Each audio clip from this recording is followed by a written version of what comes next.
Hey my fellow friendsets, it's Chris from Shughead Gaming, and I'm bringing you my review for Swords of Gargantua, developed and produced by Thirdverse. Swords of Gargantua was currently available on PC and Quest via the Oculus Store, but is now releasing for PSVR December 8th, 2020 for a retail price of $30. But of course, that depends on your region.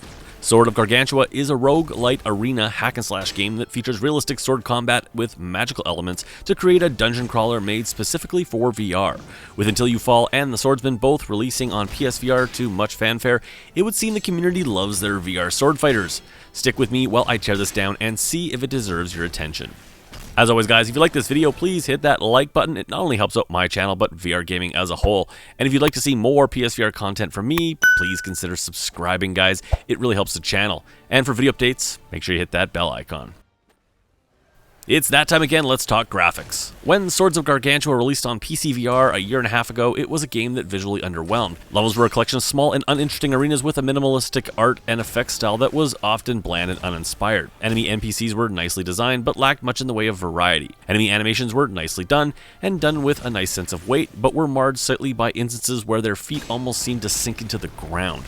Unfortunately, nothing has changed for the better here with the release on PSVR, and in fact suffers from a fairly severe drop in resolution that, while never overly distracting, does take the overall bland nature of the visuals down a few notches further. This decreased level in visual clarity can also be seen as well, but to a lesser extent on both your character's full body and weapons. But it's at its most obvious when looking off in the distance or at the textures on the floor that are honestly just bad. Matters are made even worse by a frame rate that often feels like it is just barely keeping pace in order to pass Sony's certification, but does make for a slightly janky feeling experience when in the heat of battle. This, however, was on a PS4 Pro, and when trying out co-op, the frame rate suffered considerably, whereas my co-op partner on a PS5 experienced a much smoother experience. As such, it would seem to be a win in regards to the PS5, offering a slightly smoother frame rate. Now, I know this all sounds quite negative, but everything here is absolutely playable. This just isn't a great looking PSVR game that pales when compared to The Swordsman, and often comes off truly dated when played next to Until You Fall, and the absolutely gorgeous Golem. Both games that truly took advantage of the PS4 hardware in both scale and polish, making Swords of Gargantua feel like a rushed port of an originally mediocre visual experience even on the PC. Sound is up next.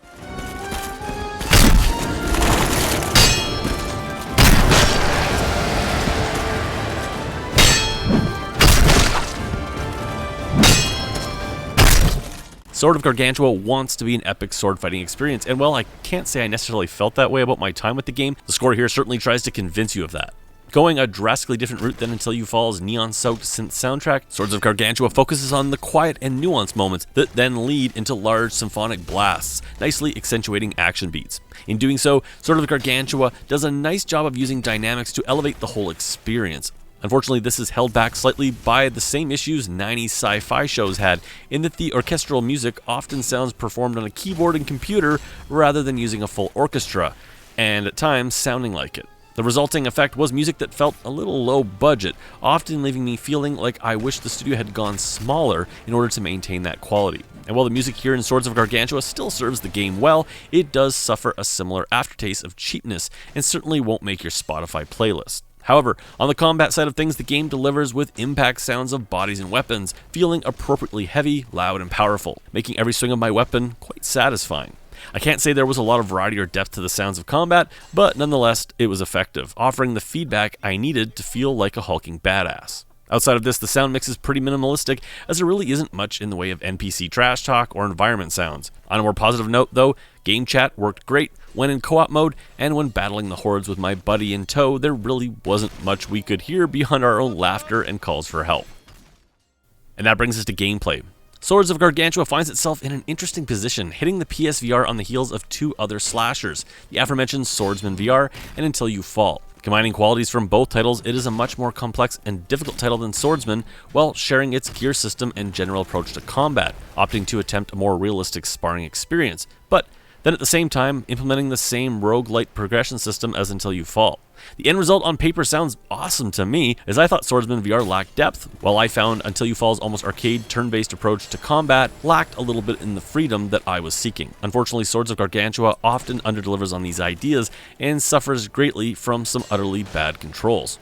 Starting things off, we are offered two modes in the form of either Dojo, a single-player challenge mode, or Adventure mode, essentially the game's version of Campaign, which has you attempting to make your way up 100 floors of minions and sub-bosses to eventually face off against the final boss. And being a tried-and-true roguelite, each floor is randomly generated to keep things fresh as you rip out your pubic hair in frustration.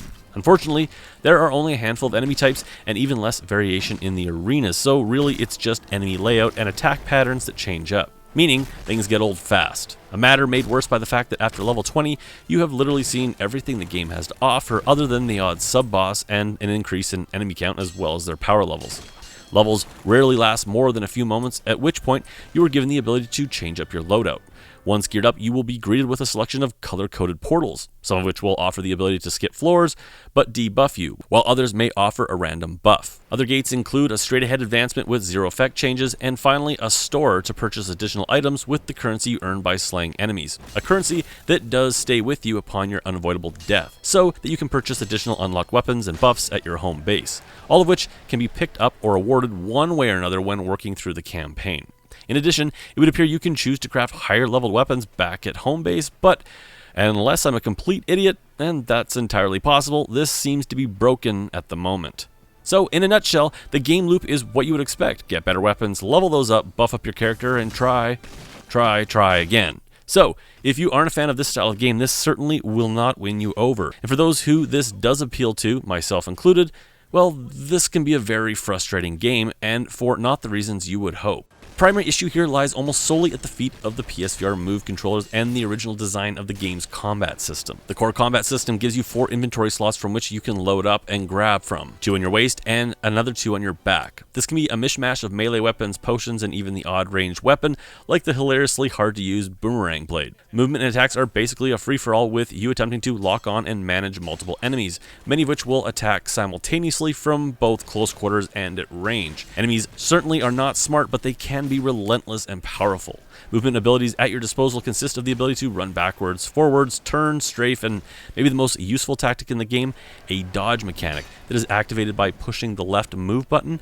and basically jerking your body in the given direction you wish to dash to. Now, like I said, all this sounds great on paper, and on the PC and Quest, it does make for a challenging time, even if just a bit too paint by numbers for my taste. Unfortunately, with controllers that lack the all-important analog sticks, things go from challenging to maddening, leaving us with a control system that makes turning and strafing impossible to do at the same time, as well as the inability to walk forward or backward and then do the dodge move. And on top of this, you have to fight, block, parry, and also run your hand along your primary weapon to enchant it if you so choose. We simply just run out of fingers. Now, I know what you're thinking. I'm used to not having analog sticks. And as someone who exclusively played PSVR for almost 4 years, yes, you will manage, but you won't like it. This due much in part to the fact that Swords of Gargantua seems unaltered from previous versions, in which enemies would attack from all angles, sometimes simultaneously. Unfortunately, the smooth turn option here is simply not fast enough to react to the game efficiently as it begins to scale up. And with the single camera option, physically turning really isn't an option either. Making matters worse, tracking here is only average. Hip holsters are glitchy, and blocking of incoming hits is almost impossible when you're in too close to an enemy. The end result is a combat system that I was constantly fighting with, and more often than not failed me as soon as the game started to really scale up upon getting past about level 20. However, Sword of Gargantua's saving grace on PSVR comes in the form of its optional co-op version of the Adventure mode, in which up to 4 online players can play together. Yes, the controls still suck and the levels still very repetitive, but what disappears is the need for any real fighting strategy or skill that was the foundation of the single-player campaign. Instead, it is replaced with an often hilariously overpowered jank fest that is considerably more fun and has less in common with a game like Until You Fall, and plays more like a hardcore version of Drunken Bar Fight, but with swords and less beer. As you can likely guess, Swords of Gargantua requires the use of 2 move controllers and requires a moderate amount of room. It can be played seated, but due to its dash mechanic, I highly recommend you play this standing. VR sickness could be an issue here, not only because it's a full locomotion title, but also because the frame rate was at times a little shaky and dropped severely when turning in co-op. As such, beyond using the available blinders and click turning, I encourage caution here for those with weak VR legs. And finally, that brings us to Fun Factor and my final review. There's no way around it. Swords of Gargantua is a pretty rough game on the PSVR, held back by poorly optimized visuals and a control system that simply doesn't play with the current combat system. Those who insist on getting good and making it work certainly will, but for most, I think co-op will be where they find the fun. As you guys know, I hate numbered review scores and instead rate games on the basis of buy it, burn it, or wait on it. Sadly, Swords of Gargantua just isn't that great a game on PSVR, and as such, you would be far better sticking with Swordsman VR, and even more so with Until You Fall. If this type of game is simply your jam and you're willing to suck it up with the controls, or you have some friends to jump into this with, it could still be worth a buy, but do yourself a favor and wait for a sale on this one. Anyways guys, that's it for me. I'll catch you on my next video.